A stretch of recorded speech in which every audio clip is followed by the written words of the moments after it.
Welcome back. Let's learn about calculating work using vectors.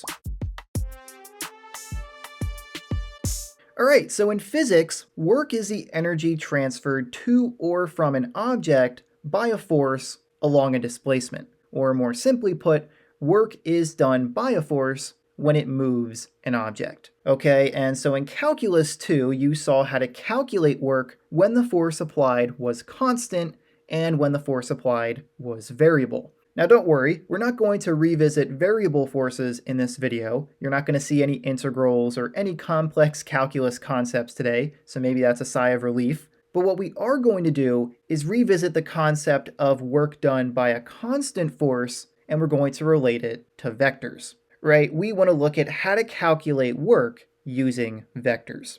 But first, let's recall our formula for calculating work done by a constant force. That formula looks like this. If we want to calculate the work done by a constant force moving an object, that work, represented by capital W, is equal to capital F times capital D, where capital F represents the magnitude of the force applied to the object, and capital D represents the distance that the object travels as a result of that force. Okay, so if you know the amount of force applied to an object, and that force is being applied in the same direction that the object is moving, and you know how far the object went, you take that force, multiply it by the distance, and you have the work done by that force. And so keeping this formula in mind, how do we apply this to a scenario where our force and our distance are represented with vectors? Well, let's take a look at a diagram. Here we have an object represented by this box, and a force is being applied to that object, represented by this vector right here. We have a force vector pointing in the direction that the object is going to move,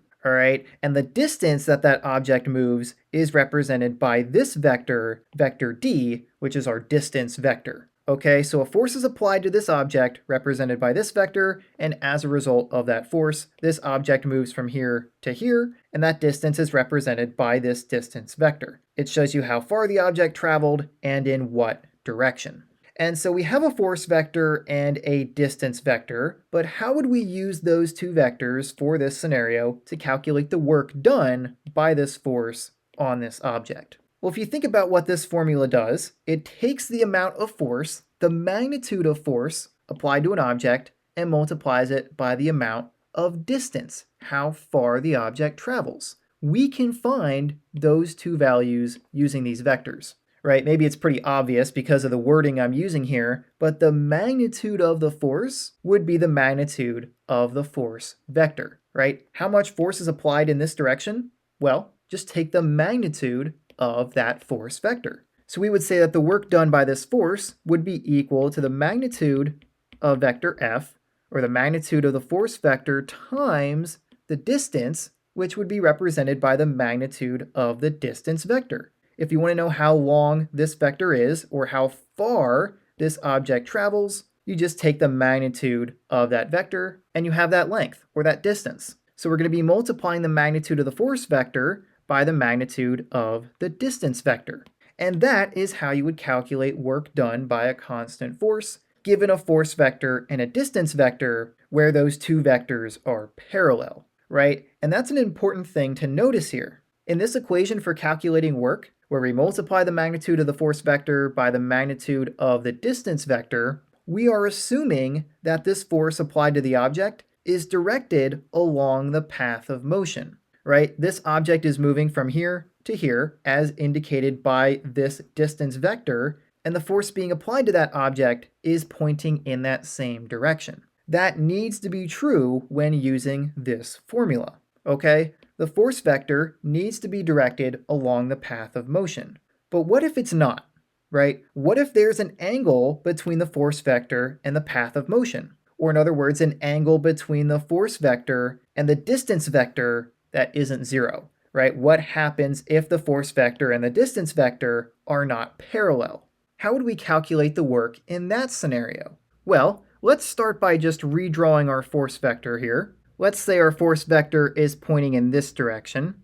All right, this is now going to be our force vector. You can see that it is no longer parallel to our distance vector, or the path of motion, it now creates an angle with that path of motion or with that distance vector that we will represent with theta. But now that the force vector is not parallel to the path of motion, it's not being applied in the same direction that the object is traveling, we can no longer use this formula to calculate the work done by this force on this object. Okay, the magnitude of the force in this equation represents how much force is being applied in the direction of the path of motion for that object. And so where do we go from here? How do we calculate the work done in a scenario like this?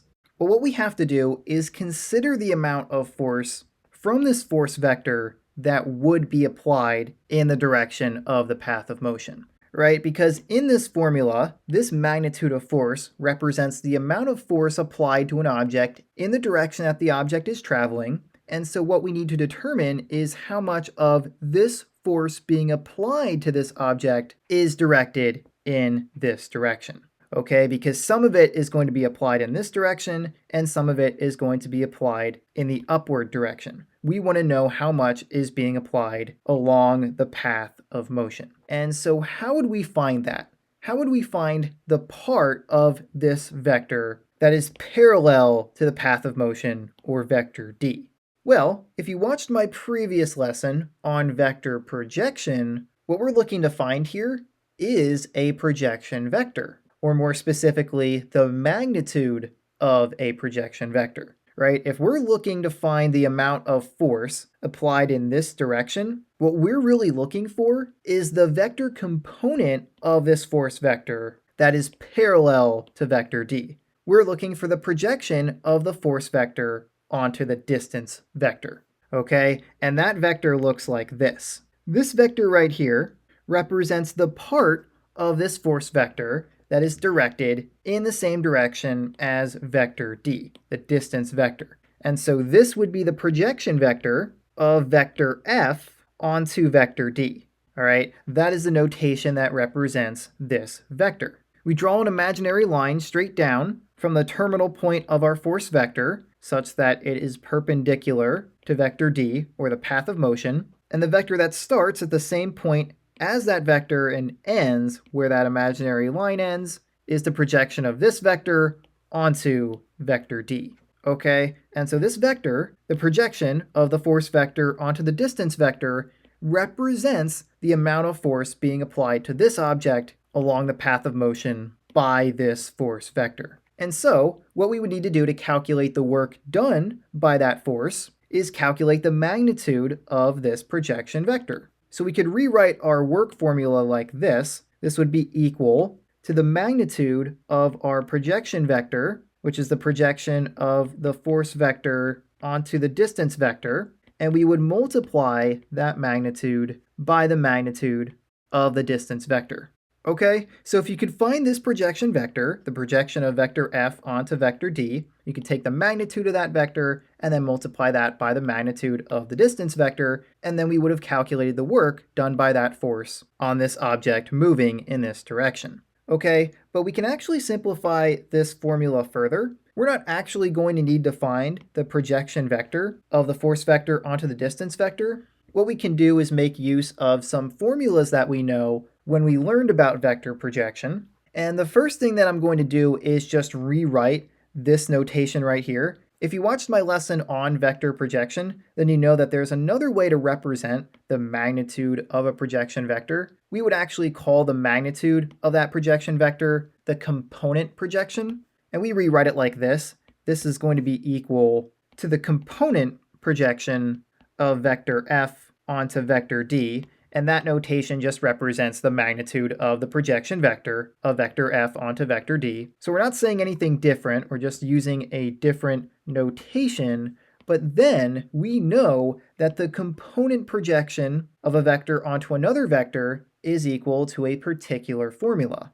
In particular, we know that the component projection of vector v onto another vector, like vector u, is equal to the magnitude of the vector doing the projecting times cosine of the angle between those two vectors, right? So in this case, we could rewrite this component projection like this. We'll have that work is equal to the magnitude of the force vector times cosine of the angle between these two vectors, which would be theta right here.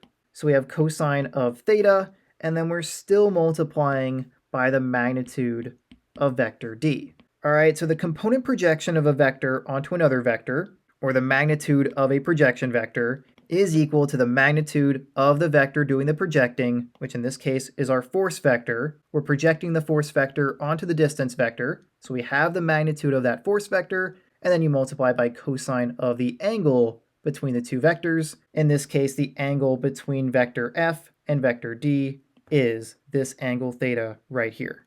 Okay, and so this right here could also be used to calculate the work done by the force in this scenario. In fact, I'm going to rewrite it to look a little bit nicer. I'm going to rearrange the multiplication here. I'm going to have the magnitude of vector f times the magnitude of vector d, and then we'll multiply by cosine theta. So that will look like this. We'll have that the work will be equal to the magnitude of the force vector times the magnitude of the distance vector times cosine of theta, where theta is the angle between those two vectors. Okay, and so that's one way to calculate the work done by a force applied to an object when that force is not directed along the path of motion. But there's actually something else that we could do here yet. We can actually rewrite this formula again into a different form that might also be helpful. And so what exactly am I talking about? How can we rewrite this formula again? Well, if you know your formulas for vectors pretty well at this point, maybe you recognize what this formula right here also represents, and I'll give you a moment to think about it. But don't worry if you're not sure what I'm talking about. I'm going to tell you right now. This right here, the magnitude of a vector times the magnitude of another vector times cosine of the angle between those two vectors, that's another way to calculate the dot product between two vectors, right? This is the alternate form of the dot product. And so in case you don't remember, this is our alternate form of the dot product. The dot product between vector v and vector u is equal to their magnitudes multiplied together times cosine of the angle between those two vectors. That's exactly what we have right here, except our vectors are vector f and vector d, our force vector and our distance vector. So another way that we could calculate the work in this scenario is to say that the work would be equal to the dot product of the force vector and the distance vector. Okay, and so this formula and this formula are both able to calculate the work done when that force applied is not directed along the path of motion, when the force applied is not parallel to vector d. Okay, and so to summarize everything we just talked about, to calculate work using vectors, you have two different formulas to choose from. You can find work by taking the dot product of a force vector and a distance vector, or you can calculate the work by taking the magnitudes of those vectors and multiplying them by cosine of the angle between those two vectors. Okay, theta represents the angle between the force vector and the distance vector. So you have two formulas to calculate work, one of them when you don't know the angle between those two vectors, and another formula for when you do know the angle between those two vectors. Okay, and so these are the only two formulas that you want to make sure you write down. You want to know these two formulas for calculating work using vectors. And so now that you've been introduced to these two formulas, let's take a look at some example problems where we use them. Okay, so here's our first example. We have a force represented by vector f, which is equal to 3i plus 2j minus k, is applied to an object moving from point A, which is the point -2, -1, 2, to point B, which is the point 1, 2, 5, and then we want to find the work done. Okay, and so as you now know, we have two different formulas that we could use to calculate the work done. One when we don't know the angle between our force and distance vectors, and one when we do. And so if we take a look at what we're given in this problem, do we know the angle between our force vector and our distance vector? Well, we have a force vector here, and then we don't really have a distance vector, or at least we don't have it explicitly, right? We're told about the force being applied to an object. We have that in vector form, but then we're told that the object moves from one point to another. And so in order to find our distance vector, we're going to need to use those 2 points. Okay, but before we do that, it is important to notice here that we are not given an angle. We don't know the angle between our force vector and the path of motion, our distance vector, which we're going to work on finding. And so I think at this point we can safely say that we're not going to use this second formula where we use the angle between those two vectors. We're going to simply just be able to take the dot product of our force and distance vector. But first, like I said, we have to find that distance vector. And so in this case, our distance vector will be equal to vector AB. All right, we want to find the vector that connects these 2 points which describe the path of motion for our object. Okay, it starts at point A, ends at point B. So if we can find the vector between those 2 points, that will be our distance vector. Okay, so let's do that. Let's find our vector in component form.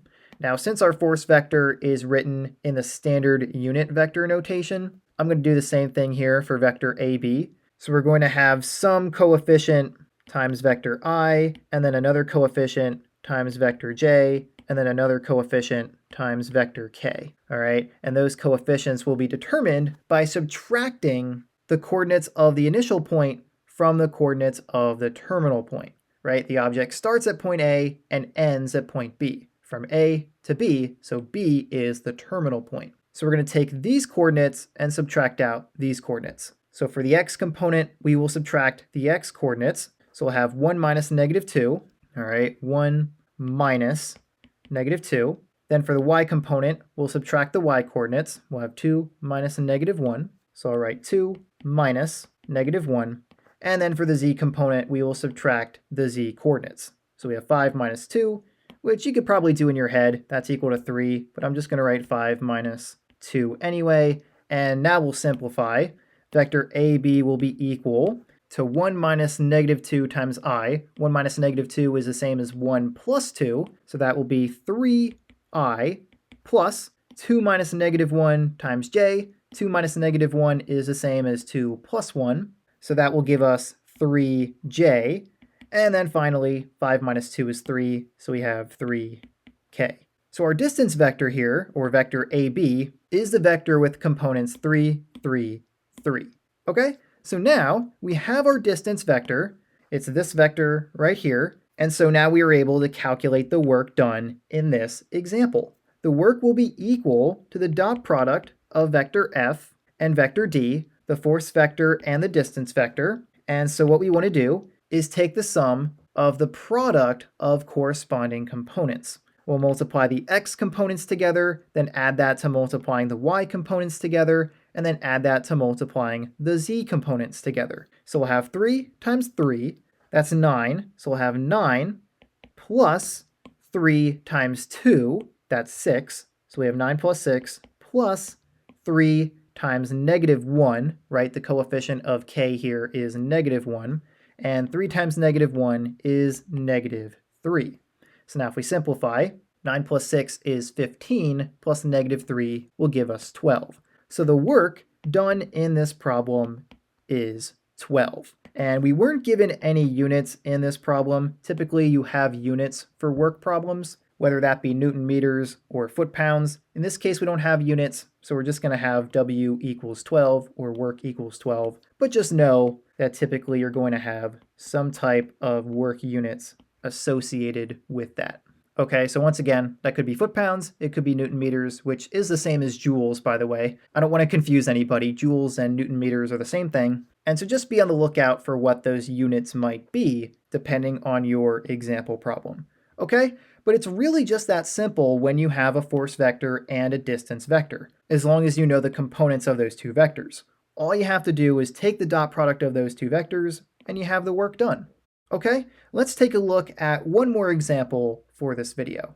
Hey there, real quick, before we get to the next part of this lesson, if you find my tutorial videos here at JK Math to be helpful and you want access to more content such as exclusive bonus videos and dark mode versions of my videos, I'd invite you to check out my membership site, JK Math Plus, where all of that content is available. To learn how to join and see a full list of everything you'd get access to as a member, you can head over to jkmathematics.com/plus. I'll have a link for that in the description of this video. Okay, so if you're interested in becoming a member, feel free to check that out. It's a great way to support me and the tutorials I make, as well as a great way for you to learn math better. But for now, let's get back to the lesson. All right, so here's our last example. We want to find the work done in pulling a wagon 50 feet up a hill with a force of 15 pounds as shown in the picture below.